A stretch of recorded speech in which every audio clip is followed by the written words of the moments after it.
Oke, lanjut untuk berikutnya praktek sasis untuk post rem. Jadi untuk post rem nanti di trainer. Untuk pertama, jadi nggak perlu saya jelaskan lagi untuk anunya awalnya. Terus untuk yang pertama pemeriksaan.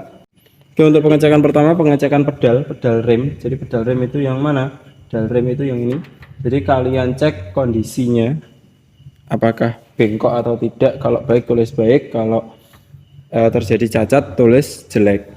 Nah, untuk yang kedua kalian ngecek free play. Free play itu gerak bebas pedal kopling. Maksudnya apa? Gini.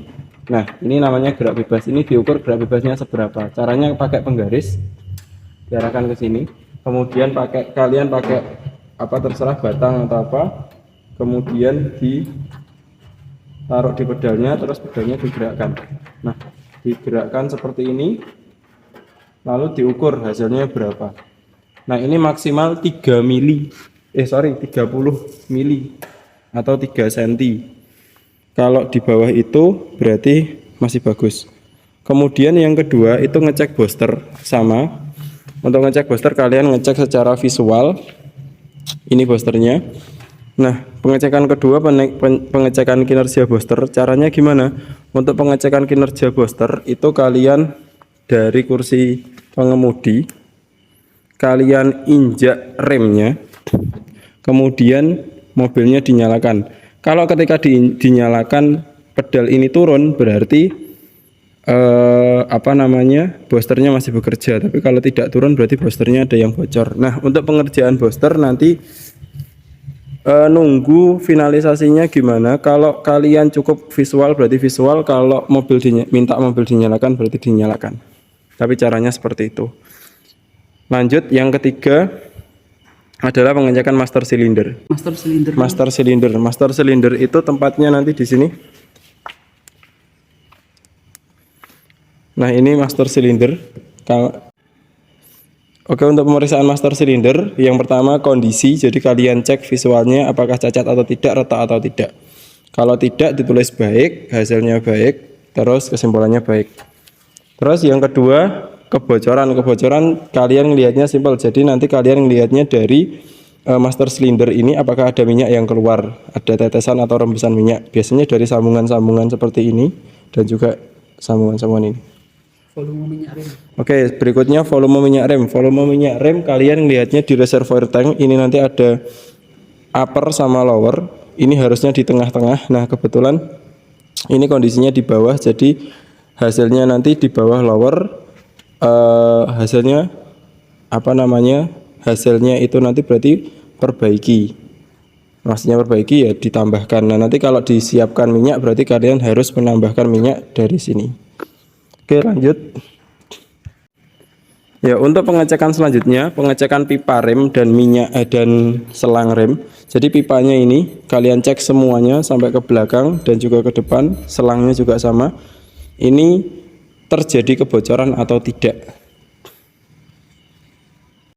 Oke, selanjutnya pengecekan di rem cakram. Jadi rodanya silahkan dilepas.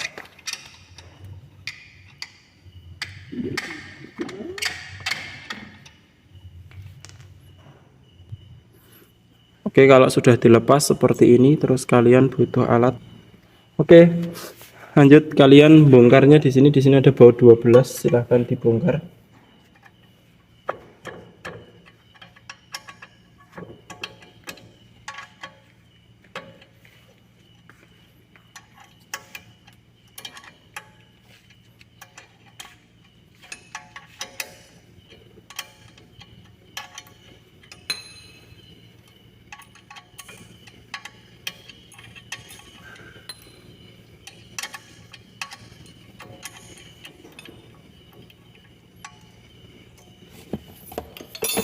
Kemudian dibuka.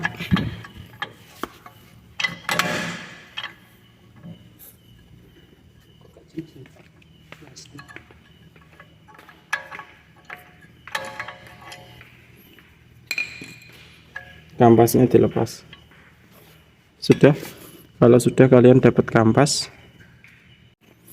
Oke, pengecekan pertama kalian ngukur ketebalan kampas. Ketebalan kampasnya ngukurnya gini. Jadi bukan seperti ini, tapi ngeceknya gini. Nah ini terus gini ya, ini pakai kedalaman. Nah ini kemudian kalian ukur beberapa sisi, misalnya 1 2 3 4, dua-duanya silahkan diukur, nanti hasilnya yang paling jelek silahkan ditulis. Oke, yang kedua kalian ngukur ketebalan cakram. Ngukur ketebalan cakramnya kalian ini, jadi ketebalan, maksudnya ketebalan piringan kalian ngukurnya nanti di sini ya, di sini ngukur, silahkan diukur ketebalannya berapa. Oke, gini ukurnya seperti ini, terus dibaca. Oke, pengecekan selanjutnya yaitu pengecekan keolengan. Caranya kalian pakai DTI, terus caranya gini, ini ada DTI, kalian tempelkan di sini.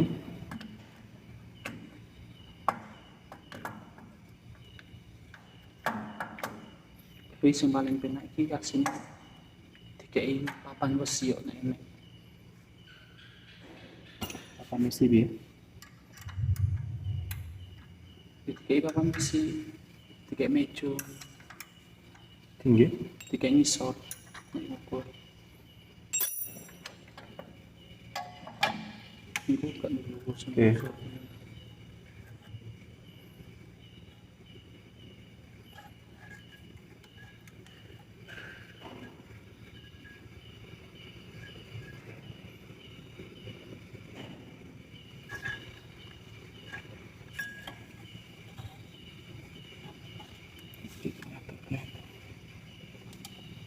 Iya, misalnya keolengan cakram 20 mm dari tepi luar cakram.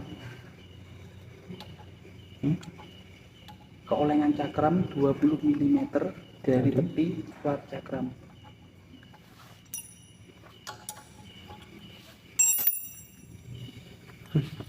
Ya, Demi saya benar, ada isor. isor gitu. Didilang isor. Wow, DTI plat ya. Enak. Oke, kalau sudah seperti ini kalian kalibrasi. Nah, kalibrasi caranya sama, silahkan ditandai, diputar 1 putaran, terus kemudian dicek keolengannya berapa, kanan berapa, kiri berapa, intinya yang diantara itu kemudian ditambah dibagi 2. Misalkan ketemunya 20 bagi 2 berarti 10, berarti 0,1. Berarti strip yang dilewati itu berapa strip. Misalkan ini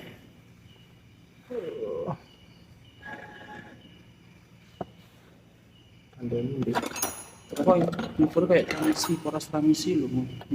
oh iya, intinya ngukurnya sama seperti poros transmisi. Jadi semua keolengan itu caranya ngukur sama, jadi ditambahkan bagi 2. Kalau kalian bingung, lihat video di poros transmisi. Oke, selanjutnya,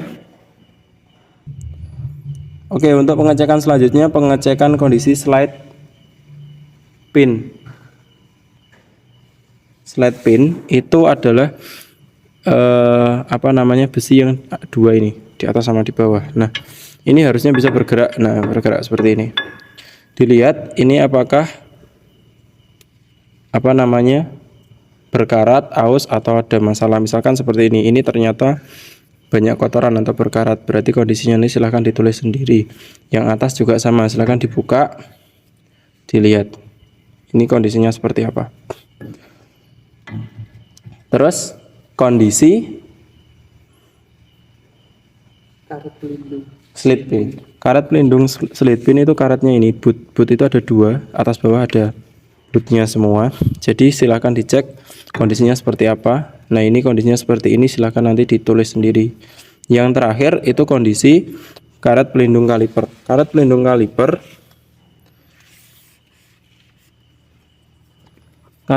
kaliper, itu ini yang bagian dalam. Nah, ini silahkan dicek juga kondisinya seperti apa, apakah sobek atau tidak. Nanti hasilnya silahkan ditulis sesuai pengamatan kalian. Kebetulan di sini nanti tidak sobek, berarti nanti hasilnya baik, speknya baik, kesimpulannya baik. Kalau sudah silakan dipasang kembali. Ketika memasang jangan sampai salah, jangan sampai kampas ini kebalik. Jadi masangnya, oke, masangnya gini. Jadi ini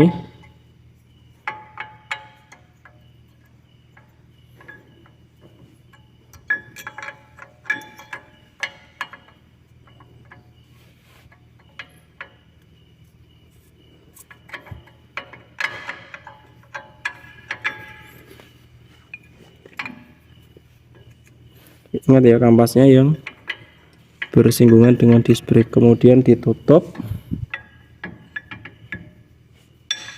Hati-hati jangan sampai kena tangan.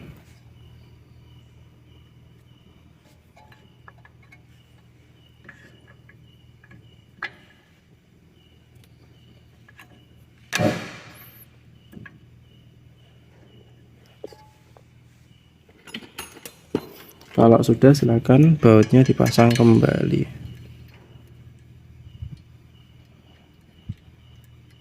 Kalau sudah pakai oke, untuk selanjutnya depan sudah, tinggal belakang.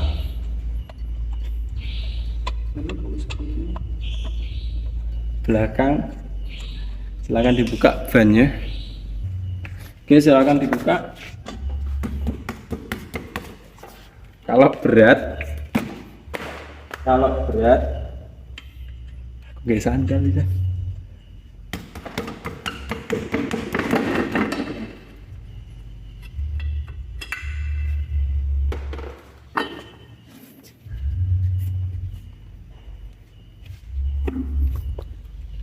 Oke, silakan dibuka.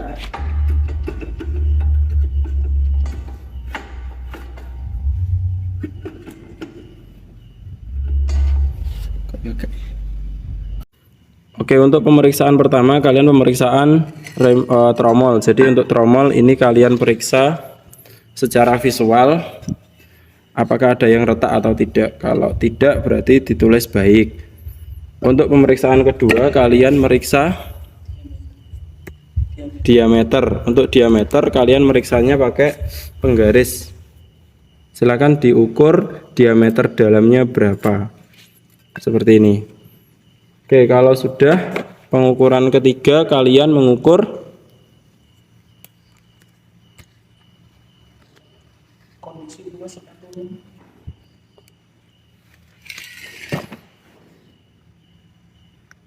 Oke, kedua kalian mengukur kondisi sepatu rem. Jadi tadi harusnya ini kan lepasan, karena ini tidak saya lepas, jadi saya lihat di sini.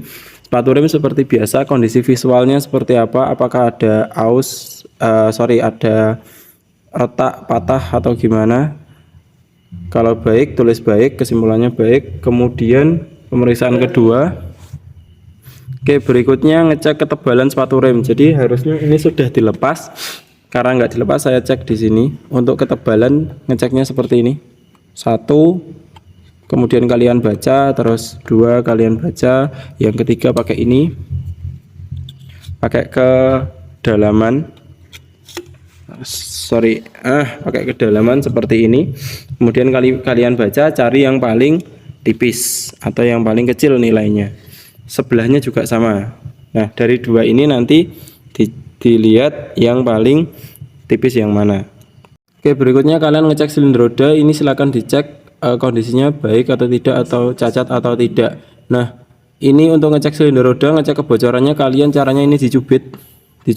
Kalau ini keluar minyak berarti terjadi kebocoran pada seal. Jadi ini silahkan dicubit atau dibuka gini. Kalau ada minyaknya berarti ada kebocoran. Kalau tidak ada seperti ini berarti masih baik. Lanjut, berikutnya untuk pegas pengembali itu kalian per pengembali ini silahkan dicek kondisi visualnya seperti biasa. Kondisi visual kalian tahu kan. Terus kemudian kalian ngecek untuk setelannya atasnya ini kalian cek juga kondisinya seperti apa, apakah bengkok, lecet, bengkok, terus retak atau apa-apa. Intinya pengecekan secara visual. Oke, setelah kalian selesai masang, kalian mengukur, tadi kan mengukur tromol besaran brake drum. Sekarang kalian mengukur diameter sepatu rem. Jadi diameter ini harus pas dengan tromol, jangan sampai terlalu jauh. Caranya mengukur, ditempelkan pakai di sini saya kebetulan pakai obeng, tapi harusnya nanti pakai sesuatu besi atau apa yang rata dengan sepatu misalnya gini, terus diukur. Nah ini juga nanti kalian pakai sesuatu yang rata, misalkan saya di sini pakai obeng lagi. Nah ini diukur berapa jaraknya, misalkan ini ketemu 21. Nah itu nanti hasilnya jaraknya minimal itu tromol besar, diameter dalam tromol dikurangi 1 mili. Misalkan tromolnya ketemu 20, harusnya jarak ini 21. Kalau misal kurang dari 21, disetel lagi. Setelnya pakai apa? Setelnya pakai setelan ini, adjuster. Itu dipanjangkan adjusternya, jadi ukurannya nanti semakin lebar. Kalau sudah selesai silakan dipasang kembali.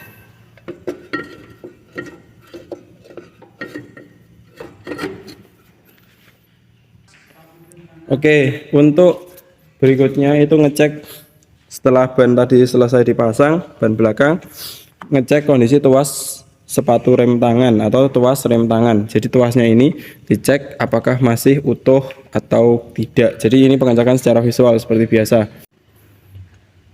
Oke, untuk berikutnya yaitu pemeriksaan kinerja rem tangan. Jadi pemeriksaan kinerja ini kalian cukup coba rem tangannya, dicoba ini sampai mentok. Kalau sudah mentok, coba rodanya diputar. Kalau masih bisa muter seperti ini, berarti rem tangan perlu disetel. Kalau sudah tidak bisa muter, berarti rem tangan tidak perlu disetel. Ya, berarti nanti tulisannya, kalau bisa muter seperti ini, tulisannya rem tangan tidak bekerja, kesimpulan perlu disetel. Oke, selanjutnya kebebasan roda kemudi. Caranya sama seperti free play pedal rem. Oke ya, di sini saya pakai obeng. Sebenarnya kalian pakai besi atau apa yang panjang, tapi karena ini enggak ada, saya pakai obeng. Jadi sama. Ini silahkan diletakkan di sini, terus dicari kekocakan. Nah ini kocak. Nah kekocakan ini dicari berapa mili. Jadi misalkan seperti ini, terus digerakkan. Misalkan awal mulanya 4 mat, digerakkan. Nah ini berapa? Ternyata ketemunya sekian mili. Nah itu silahkan ditulis di buku. Jadi kekocakan ini loh, spelling gerak bebas ini diukur berapa. Maksimal itu 30 mili atau 3 cm. Selanjutnya kalian ngecek pemeriksaan kelonggaran steering linkage. Caranya itu kalian ngecek di roda. Jadi saya pindah.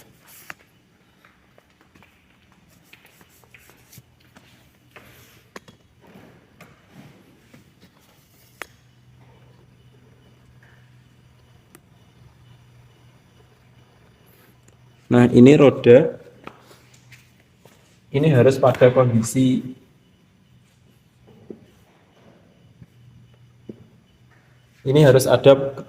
pada kondisi rodanya terangkat di jack stand. Ini kondisinya di jack stand, tapi ini kurang tinggi, kalian besok harus lebih tinggi. Nah ngeceknya steering linkage itu gini, digoyangkan kanan kiri. Nah kalau terjadi kalian rasakan itu ada kocak, berarti steering linkage jelek, kesimpulannya ganti. Lanjut untuk pemeriksaan berikutnya. Nah berikutnya pemeriksaan ball joint. Pemeriksaan ball joint itu dicek atas bawah. Kalau tadi kiri kanan, sekarang atas bawah. Atas bawah itu ada kekocakan atau tidak. Kalau tidak ada, tulis baik. Terus lanjut.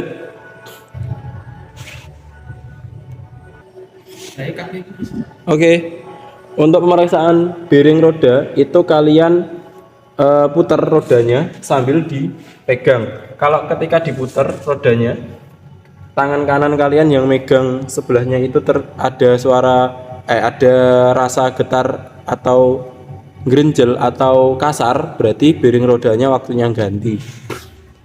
Untuk pemeriksaan bearing roda itu depan sama belakang. Khusus bearing roda atau bantalan roda itu depan sama belakang. Tapi untuk kanan, kiri, atas, bawah itu hanya roda depan saja. Oke, selanjutnya pemeriksaan lower sama upper. Uppernya ini, lowernya yang bawah. Itu cuma diperiksa secara visual apakah ada kerusakan. Oke, pemeriksaan berikutnya pemeriksaan pegas coil. Berikutnya pemeriksaan shock absorber. Shock absorbernya hanya depan belakang ada. Jadi ini shock absorber diperiksa secara visual. Yang pertama adalah kondisi visualnya, yang kedua nanti ada minyak yang keluar atau tidak. Kalau ada minyak yang keluar berarti shock absorbernya jelek. Belakang juga sama. Belakang ini shock absorber, silahkan dicek sama visual sama kebocoran. Oke, selanjutnya pemeriksaan kinerja pegas coil. Jadi caranya, karena ini didongkrak jadi nggak bisa, caranya nanti ditekan ke bawah gini, digoyang-goyang, terus kemudian dilepas. Kalau dilepas, mobil itu berhenti dengan halus, berarti shock absorbernya masih baik. Kalau misalkan setelah digoyang-goyang dilepas, shock absorbernya langsung berhenti dengan mendadak, berarti shock absorbernya atau skoknya minta ganti atau harus diganti. Oke, selanjutnya adalah keausan ban. Jadi kalian periksa keausan ban. Misalkan ini aus luar, aus dalam atau aus tengah, atau kondisinya tidak aus atau aus merata. Jadi nanti kalau aus merata berarti memang bannya waktunya ganti. Meriksanya di mana? Meriksanya pakai TWI. TWI-nya dicari di sini, nanti ada segitiga. Nah, ini segitiga ini. Ada segitiga ini. Nah, ini dicari lurusnya, nanti di situ ada tonjolan. Ini ada tonjolan. Nah, batik ini kalau sudah rata dengan tonjolan berarti waktunya ganti. Kalau seperti ini masih bagus. Kemudian terakhir itu pemeriksaan tekanan ban. Kalau tekanan ban kalian pakai alat untuk mengukur tekanan, kalian cek tekanan ban. Tekanannya berapa untuk mobil pick up itu 30 PSI. Nanti tekanannya berapa silahkan ditulis. Terus keterangannya silahkan disimpulkan sendiri. Jadi itu untuk pemeriksaan sasis bagian rem. Nanti kalau sudah selesai seperti biasa alat silahkan dikembalikan. Kalau sudah bersih semuanya, datang ke penguji bilang kalau sudah selesai. Sekian dari kami. Ya malam guys ini. Oke, sekian dari kami. Terima kasih. Assalamualaikum warahmatullahi wabarakatuh.